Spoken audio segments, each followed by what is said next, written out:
And welcome back, everyone, to Who Would Win. No longer in the week of Who Would Win, though technically this is the last day. I made a goof up because I forgot that July had 31, not 30 days. I should have looked at the damn calendar.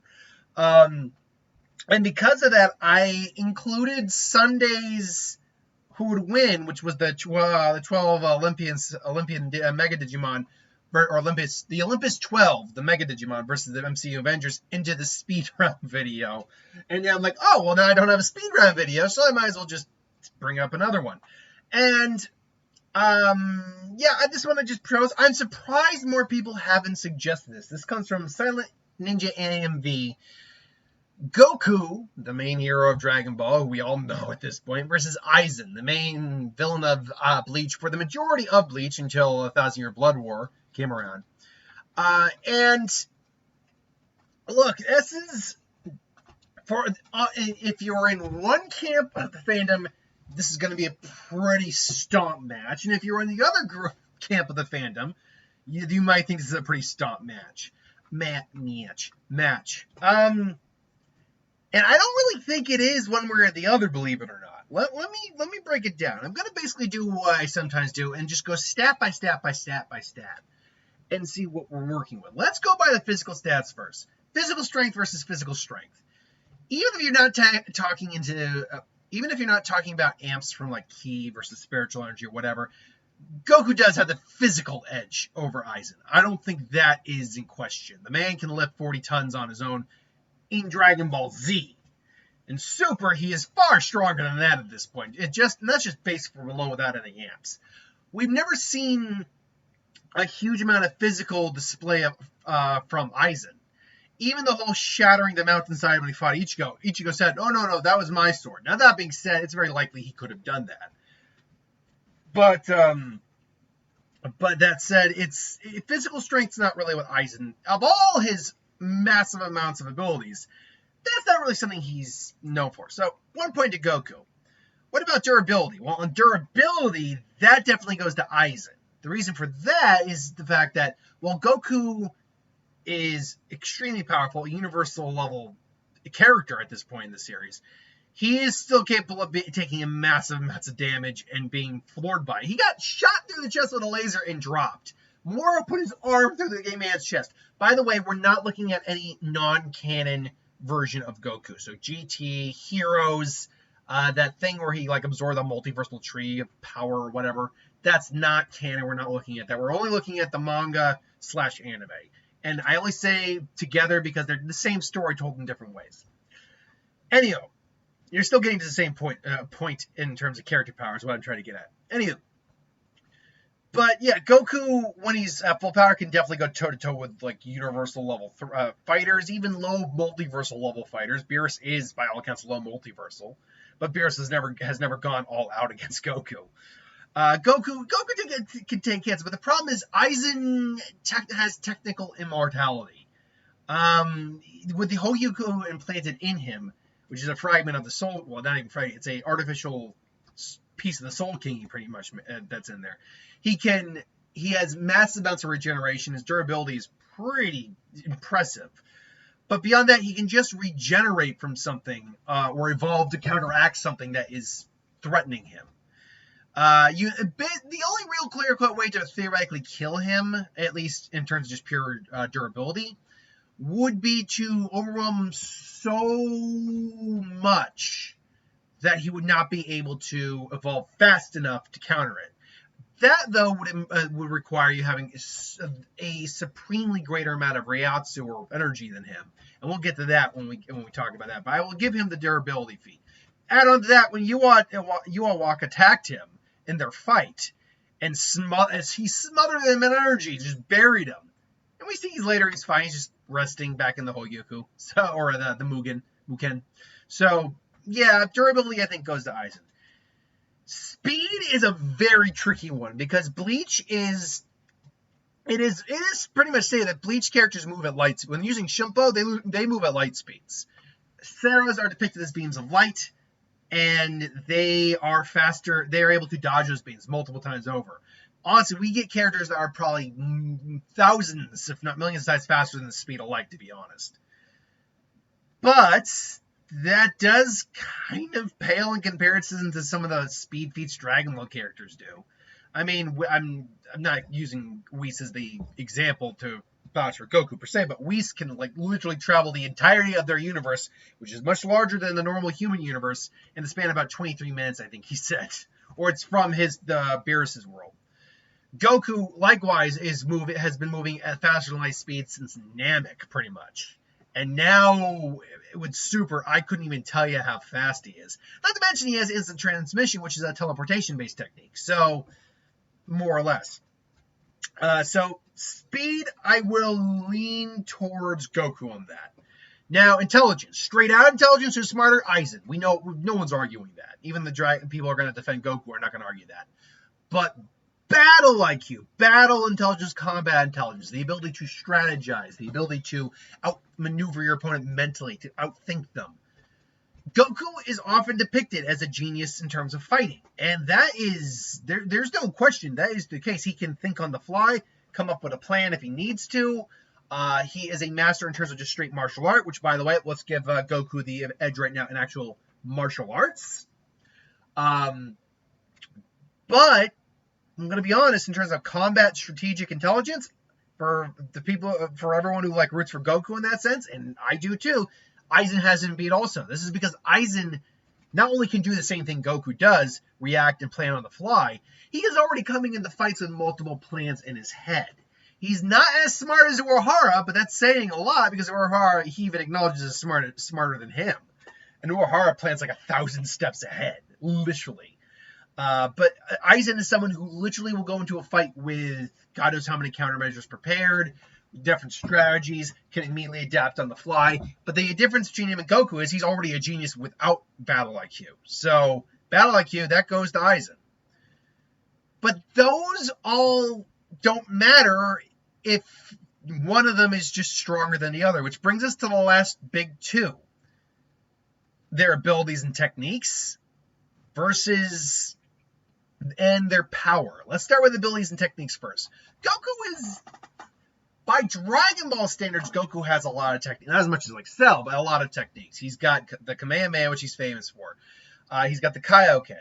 He's got he learned the Destructo Disc from Krillin. He's got the multiform technique he learned from Tien, such also the Solar Flare, the Spirit Bomb. What am I missing here? I think last time I checked there was like 7 of them.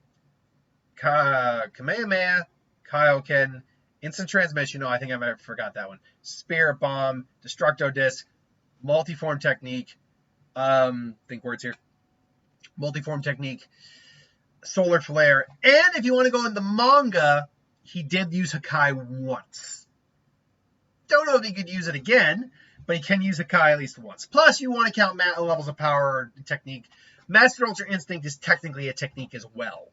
It's a transformation and a technique in one. Goku's body obviously fights on command and reacts on its own. But all that's kind of irrelevant. Goku has what? I just listed off almost 10 techniques? Cool. Aizen knows literally every Kido that isn't a secret Kido or something like that. I mean, there's not 198 different Kidos that Aizen knows, from Bakudo and Hado, which are offensive and defensive spells, including abilities to warp the space around an opponent, but we've seen Goku survive that being thrown into like a singularity type effect in Tournament of Power. Being able to just defend against anything, being able to fire lightning, all that, freeze up an opponent, the works. So literally almost 20 times as many techniques as Goku. Almost. Actually, maybe 20? Is it 20? No, yeah, over 20. No, I'm sorry. 9 techniques roughly listed for Goku. 190. Over 20 techniques times the amount of techniques Goku knows.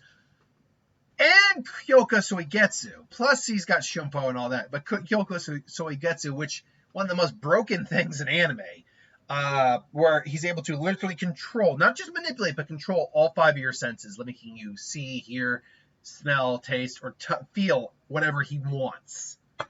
The only real ways to get around that are to A, just be immune to illusions, hypothetically, or immune to having your senses controlled, B, be blind, or C, be stronger than Aizen. And that way, but even then, he was able to fool Ewoks Almighty, that's no small feat. Or have an ability that would be able to counter it, or be able to figure out his Ryatsu signature, but even that would be difficult. So with that said, Goku certainly theoretically has techniques that could beat Aizen down. Like I said, if Aizen can't evolve fast enough to counteract the attack, well, then Aizen's in a world of trouble. But that all comes then down to how strong are these individuals. Now, Goku, right now in the manga, which would be the strongest version of Goku we have between the two canon continuities, has his own version of Master Ultra Instinct, which he's still evolving further.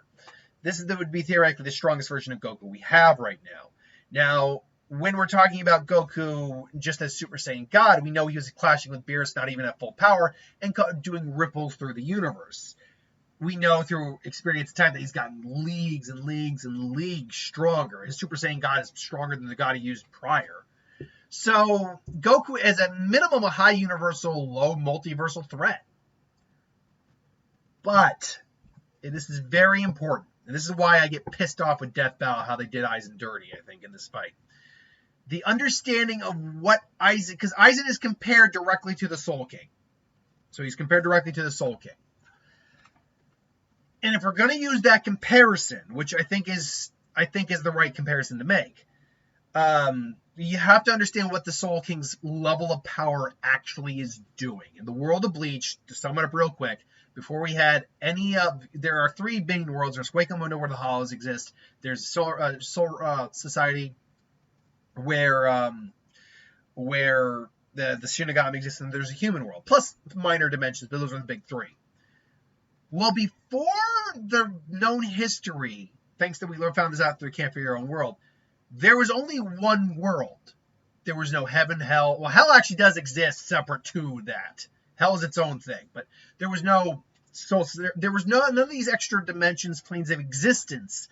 There was one existence, one universe, and he came about, and he ultimately separated. Because the way life, there was no fresh life. It was all just recycling in an endless cycle of pain, torment, hunger, all that. So he split the universe, existence, into 3 separate planes of existence. And then he was betrayed by, allegedly, the royal families, had his limbs cut off and sealed in a crystal, and acts essentially as he's described, a linchpin for these worlds. This is where I think Death Battle effed up hard. The Soul King doesn't hold the balance of 3 planets. He doesn't hold the power of 3. He doesn't hold the power of 3 planets together in balance. He holds the fabric of 3 realities in balance. There is a very distinct difference. And we know for a fact these are separate realities with their own, basically planetaries, constellations, because the Soul Society has a sun, a night, we see stars, which means there is a solar system minimum out there for the Soul Society. And you have to then believe that it's the same for everything else. So the Soul King literally holds the fabric of 3 realities together. The question is, how do you quantify that in terms of a level of power to Aizen if you're going to compare him, again, which makes sense why you would compare him to Reo. By the way, I'm using an older picture of Aizen. I don't think I brought it up yet, but I'm using an older picture of Aizen here.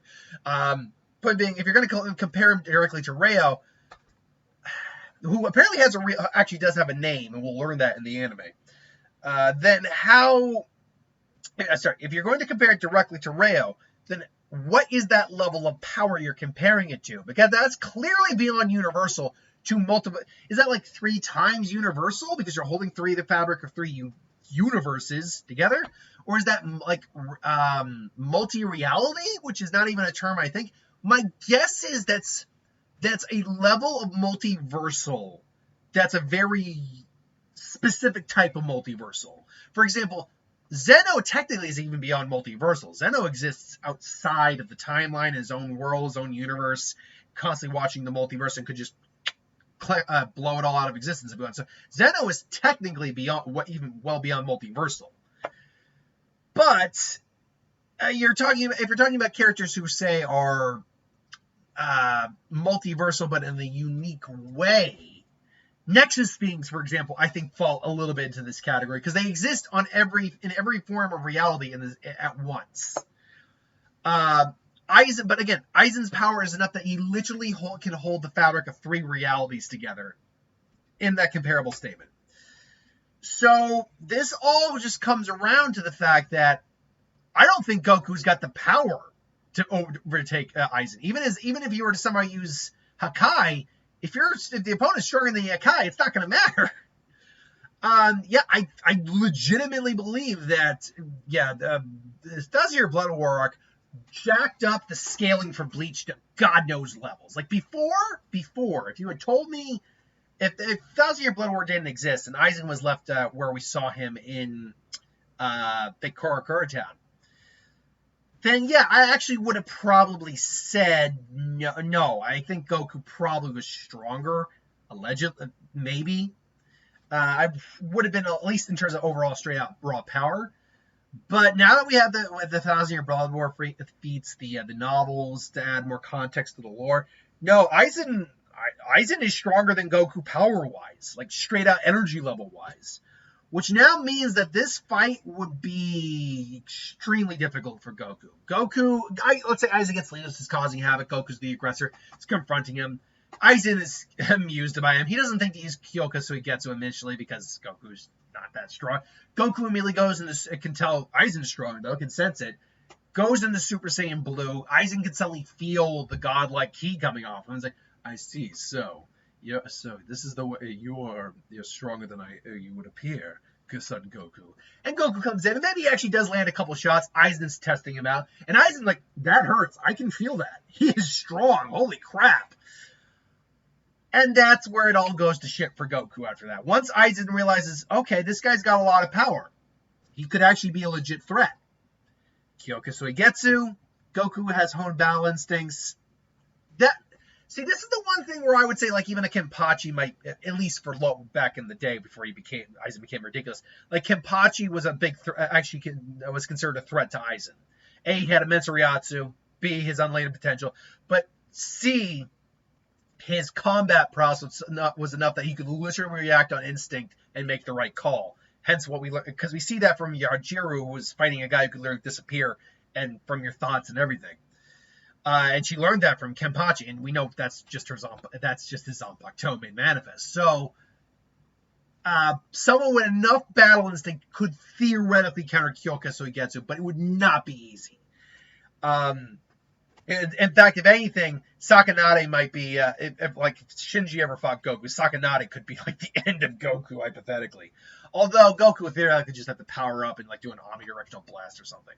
So, Goku would be struggling hard against Kyoka Suigetsu. Aizen would just be throwing out all the forms of Kido he could. His level of power would be enough that would be causing Goku a lot of problems. Goku might go Ultra Instinct and be able to avoid Aizen for a while, not be hit directly as his body is just reacting now. And if he has to, maybe tries to do a Spirit Bomb. Aizen could see that that's not good to be hit by that. Maybe he does get hit. It's not enough to kill him, and then the Hogyoku activates to evolve him further. I think if we're talking about a battle of attrition, which is what I honestly think this would turn into, that Goku loses that. Goku, we know, can tire out. Aizen, as far as we know, in this new incarnation of Aizen from the Thousand-Year Blood War, cannot tire out. He does not have that stamina issue that a normal Shinigami would. So yeah, I would probably go with Aizen in this fight. People got on my case for saying that Aizen would beat Naruto. I'm sorry, Aizen would clap Naruto.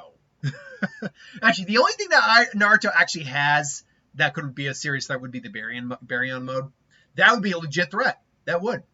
Although, you know what? I actually have to take that back. It probably would not be a threat because the Shinigamis are literally live thousands and thousands and thousands of years. Yamamoto is well over 2,000, was well over 3,000 years old. Easy, minimum. Honestly, I don't even know if Shinigami die of old age. I mean, we look at Ichibei. Ichibei, I think, is, no joke, maybe millions of years old. And, I mean, there's no proof exactly how old he is, but we know he's old. He's older than Yamamoto, even. And he looks just... So I have no idea if Shinigami die of old age. But, yeah, people got when I did that Naruto vs. Aizen video, people say, oh, you know, Naruto would beat him. He's like, no. Just like Madara would not beat Aizen. That I call complete bullshit on that. And for anyone's going to be like, look, you know, his Sharingan can see the illusions. That's not quite how that works. And again, I already spoke about the power level difference and bullshit. So right out the gate, those truth-seeking orbs should not have worked. By the way, the only reason that now I'm going on a rant on why I thought that fight didn't go the way it should have. The only reason the truth-seeking orbs hurt the Edo Tensei like this is because they negate ninjutsu. That's why the souls didn't come back. It's not because they kill souls. I mean, at least as far as I know, truth-seeking. I mean, I can look that up. I mean, we're pretty much done with the video, so maybe I'll just spend this last few minutes ranting area why I actually really disliked the Aizen versus Madara episode. Truth-seeking orbs. There we go. But yeah, it's like that's not how the truth-seeking orbs worked. And usage, acquisition, the humble truths are required various users. Usage, not in use. They float. Thus the auras, blah, blah, blah. Truth-seeking area covers the power of all 5 basic elements. They surpass both Keki Genkai and Keki Toda. I wonder what a 4 combination would be. Because we know that Keki Genkai is 2, Keki Toda is 3. I wonder what 4 would be. We know what truth-seeking aura is 5, but whatever.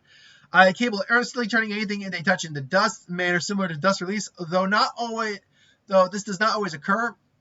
If imbued with a certain yin-yang release, the orbs can nullify any ninjutsu they touch and thus become impervious to it. This includes negating the regenerative qualities of the Imperial Resurrection, making it possible to permanently damage and kill those reincarnated with the technique. However, the auras are incapable of nullifying senjutsu.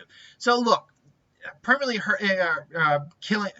killing, I mean, yes, technically, but the whole idea is they're negating the ninjutsu. That's why that's working.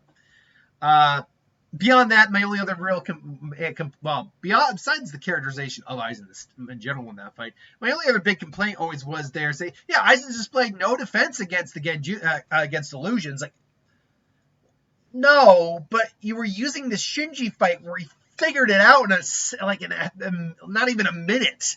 Like it's not that hard or infeasible to realize that Aizen could easily figure his way out of a genjutsu without too much difficulty.